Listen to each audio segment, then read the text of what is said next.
हेमंत सोरेन जी, आपके पिताजी गए तो आपको दुख है, दर्द है, लेकिन किसी का पति, किसी का बेटा, किसी का पिता अगर चला जा रहा है तो उसमें लग रहा है कि कोई क्रिमिनल है। और पंकज मिश्रा कौन है? 4 साल पहले यही रूपा तिर्की हत्याकांड में जो विकास होगा उनका बुद्धि का, तो वो सोचेंगे हमारे पिताजी को नक्सल बोल के मार दिए। अगर वो नक्सली पैदा 200 बच्चे अगर नक्सली अगर पैदा होते हैं तो इसका जिम्मेदार क्या हेमंत सोरेन लेंगे?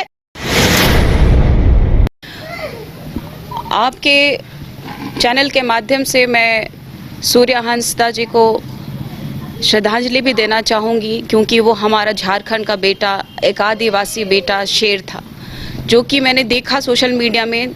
मैं बहुत ज़्यादा उनके बारे में नहीं जानती थी और लगातार हमारा झारखंड जो है इस चीज़ से जूझ रहा है। हमारे पूरे झारखंड को माओवादी और हमारे पूरे झारखंड के नेताओं को किस तरीके से अपना बलिदान देते हुए हमारे झारखंड की रक्षा करते आए हैं, ये हमारा पूरा झारखंड देख रहा है। लेकिन पूरा देश को पता है कि हमारा जो झारखंड है हीरा नागपुर है, सोना नागपुर है, और आज हमारे झारखंड में कोयला है, बॉक्साइट है, अब्रक है, बहुत तरह का यहाँ पर हमारे झारखंड से स्रोत है जो कि बाहर जाता है। और यहाँ गिद्ध की तरह से जितने भी अडानी, अंबानी और हमारे साहू जी ने कहा, पार्टी के वरीय उपाध्यक्ष ने कहा कि जिस तरीके से लगातार हमारे झारखंड में शोषण हो रहा है, हमारे आदिवासियों को मारा जा रहा है नक्सली बोल करके, ये पहला घटना नहीं है। लगातार जो भी हमारे जल जंगल जमीन के बारे में, अपने हक और अधिकार के बारे में जो आवाज उठाएगा, आपने अभी लगातार देखा कि एक हमारे जमीन को और एक हमारे झंडे को, एक संस्कृति, एक सभ्यता को और जंगल जमीन को बचाने वाले जितने लोग हैं सभी रडार पे है। चाहे मैं हूं, चाहे कल आपने देखा कि एक जो लोकतंत्र ने, जो संविधान की दुहाई देने वाले लोग, जो संविधान को पकड़ के कहते हैं कि संविधान को बचाना है, यहाँ के लोगों को बचाना है, यहाँ के लोगों को सुरक्षा देना है, लेकिन जो लोकतंत्र की खूबसूरती में 4 बार अलग अलग पार्टियों से चुनाव लड़ने वाला व्यक्ति आज एकाएक क्रिमिनल हो जाता है। और हमारे माननीय मुख्यमंत्री जी मौन है इस पर। अब माननीय मुख्यमंत्री जी को इन्होंने भी कहा कि उनको क्या ही पता है कि केस मुकदमा क्या होता है। जो उनके पिताजी आज स्वर्गवास हो गए, उनको उनके पीछे में जो आज जन सैलाब उमड़ी है वो यूं ही नहीं मिली है। उनको ये ख्याति, उनको दिशम गुरु की यूं ही नहीं मिली है। कई लोगों का बलिदान के बाद आज वो दिशम गुरु बने और आज जब अंतिम संस्कार उनका किया गया तो पूरी झारखंड की जनता नहीं, पूरा देश रोया। तो उनके पिताजी के जाने का उनको दर्द है, दुख है। लेकिन मैंने सोशल मीडिया में देखा कि वो 200 अनाथ बच्चों को, गांव के बच्चों को वो पालते थे। आज उनका जिम्मेदारी लेने के लिए कौन है? अगर उनके पिताजी की अगर हत्या हुई है तो उन बच्चों के मन में, उन बच्चों की जो डेवलपमेंट होगा, जो विकास होगा उनका बुद्धि का, तो वो सोचेंगे हमारे पिताजी को नक्सल बोल के मार दिए। अगर वो नक्सली पैदा 200 बच्चे अगर नक्सली अगर पैदा होते हैं तो इसका जिम्मेदार क्या हेमंत सोरेन लेंगे?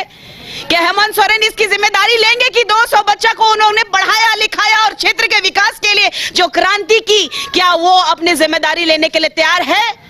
झारखंड के एक भी बच्चे को उन्होंने ऐसा गोद नहीं लिया होगा। और पढ़ाई के नाम पे, लिखाई के नाम पे, उनके विकास के नाम पे, लेकिन आज पूरे झारखंड में अपना एकमात्र स्वामित्व के लिए, सत्ता को बचाने के लिए, देख लीजिए आज नाम आ रहा है पंकज मिश्रा का।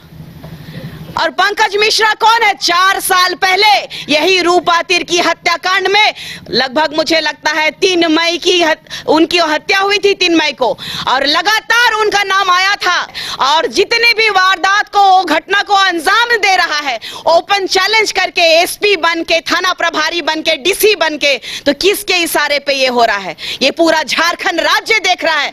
हेमंत सोरेन जी, आपके पिताजी गए तो आपको दुख है, दर्द है, लेकिन किसी का पति, किसी का बेटा, किसी का पिता अगर चला जा रहा है तो उसमें लग रहा है कि कोई क्रिमिनल है।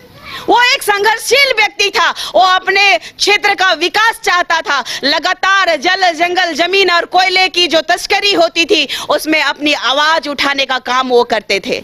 यदि वो क्रिमिनल होते तो वो चुनाव 4-4 पार्टी से कैसे लड़ लिए? अगर वो क्रिमिनल थे तो मानव अधिकार का आप हनन क्यों कर रहे हैं? यह इसका मतलब है कि आप में मानवता नहीं है।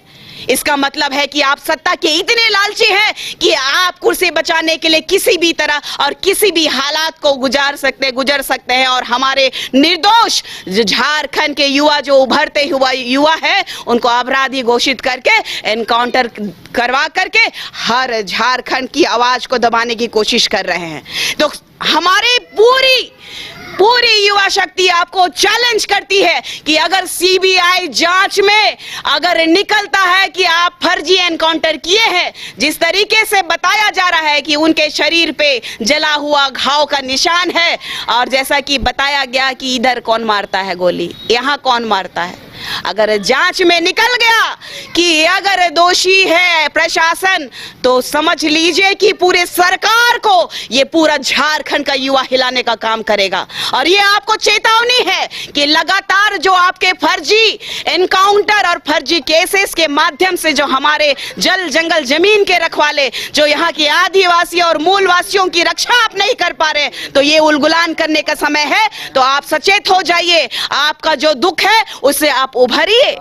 आपके पिताजी के लिए पूरा झारखंड रोया, और आज सूर्य नारायण जी के परिवार के लिए वो दर बदर भटक रहे। किससे गुहार लगाए? सरकार ही जब सबको साफ कर रही है तो किससे गुहार लगाया जाए? किसको अपना बाप कहे, किसको अपना मुख्यमंत्री कहे, किसको अपना नेता कहे? यहाँ तो नेता के नाम से, मंत्री के नाम से सिर्फ चंदा उगाई, और यहाँ का प्रशासन इन लोगों का सिर्फ और सिर्फ चंद पैसा पहुंचाने का काम करने वाला एक माध्यम हो गया है। प्रशासन यहाँ पे देख लीजिए आप, हिंदपीढ़ी पे हत्या हो जा रही है, यहाँ शहर में हत्या हो रही है, गांव में हत्याएं हो रही हैं, यहाँ नेताओं की हत्या हो रही है। आप मुझे बताइए हेमंत सोरेन जी कि लॉ एंड ऑर्डर कहां है?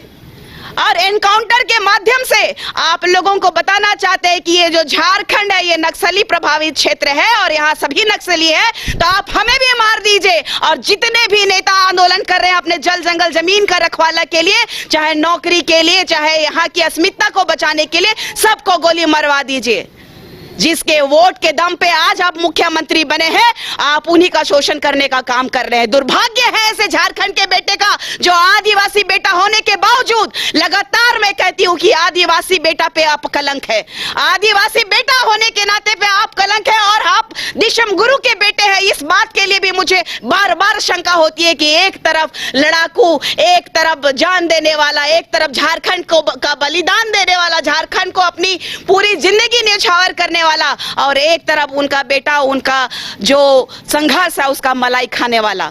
सिर्फ और सिर्फ अपने सत्ता के लिए पूरा परिवार को लेके आए हैं, और यहाँ के बॉक्साइट्स को, कोयला को, और यहाँ के लोगों के मासूम लोगों का, जो संघर्ष करने वाले लोगों का जान का दुश्मन बने हुए हैं।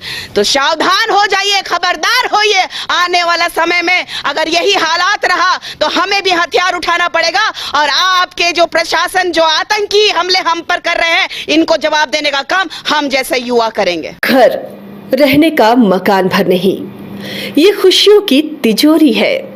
दरवाजे पर दस्तक देता पड़ोस, खिड़कियों से उमड़ आता आसमां, तारों में उलझी ऐसी ना जाने कितनी दास्तां। कहती हैं चले डायमंड सिटी, एक सफर हम सफर के साथ अपने घर तक। Diamond city, life long bonding, 500 से ज्यादा खुशहाल डायमंड परिवार। जल्दी करें, सिर्फ 200 फ्लैट बाकी। आज ही बुक करें अपना आशियाना।